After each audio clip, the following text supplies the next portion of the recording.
I feel the best approach for us as a species is to remain humble to our origin. None of us really own this land. If you think about it, how small of a blip of a speck of a time that we've been here to the earth, just recently this land has been taken over. So it's almost like these stories are being told and being kind of acted out, and it's up to us to change the narrative.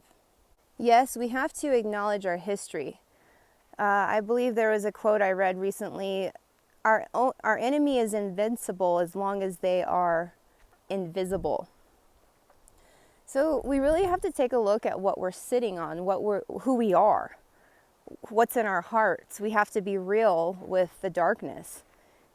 I don't know if you've ever lifted up a rock and found a bunch of maggots.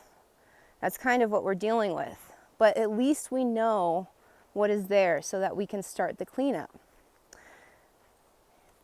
The main approach to this cleanup work is, I believe, creating a new story. So to me, the best thing to do when lifting a curse, and a curse to me is basically a story, something that has been programmed, and we need to reprogram by telling ourselves a new story. Now, one of the biggest disruptions that has created the most discord is the amount of hate that we've allowed to be normalized or conditioned into the human collective. We basically need to rewrite what is normal, what is allowed. If you've noticed in the past couple decades, there's just been a huge acceptance of self-hate, and it shows itself outwardly as things like prejudice, racism, misogyny, and that's just become the norm. And if we were to be diligent in our evolution in creating a new conscious program, basically rewriting this curse, getting us out of it, lifting us out of that level of consciousness, it would take us no longer being complacent in that. I've noticed a lot of times people say, well, racism is systemic and we just kind of deal with it. Well, no, we are here to choose something else. Is that really what we want, is to hate ourselves that deeply that we can't even live together? No, I actually feel there will be a time where we have to make that decision as a collective that we want to make that quantum leap.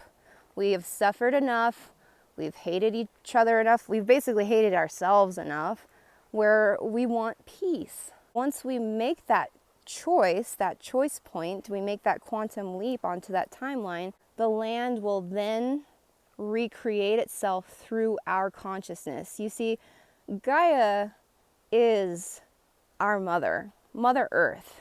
She is our living organism in which we get all of our nourishment.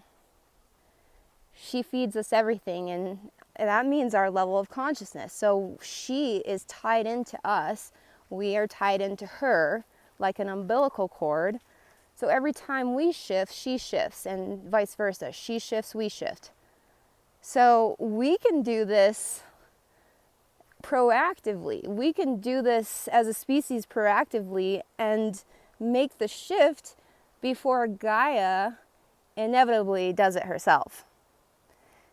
Because there will come a time where change, which is a major universal law, will come about and want to change the dynamic on this planet. It's going to change and shift no matter what we do. But it would be amazing if we were able to co-create, if we were able to understand our level of power with Gaia.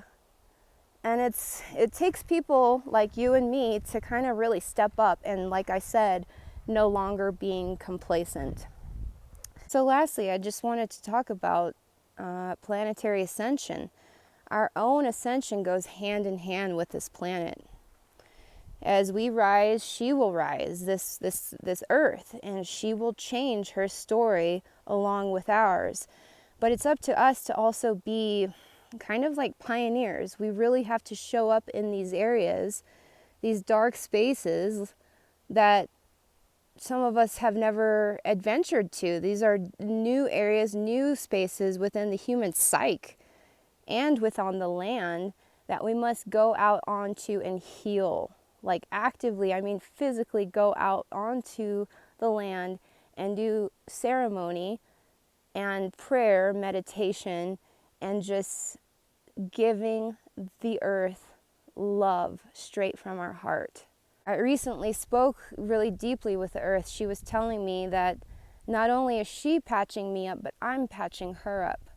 And that's our mission here, is to not only take of this incredible, abundant earth, but also give back.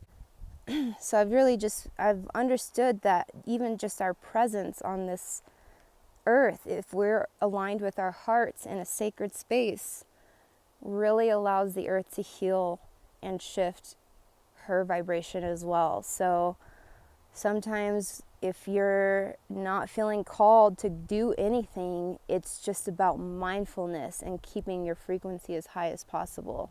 It's been quite a journey, all of us just together, pioneers of this planetary ascension, just continually activating as much as possible. I'm so grateful you're here, and until my next video, you take care. Peace.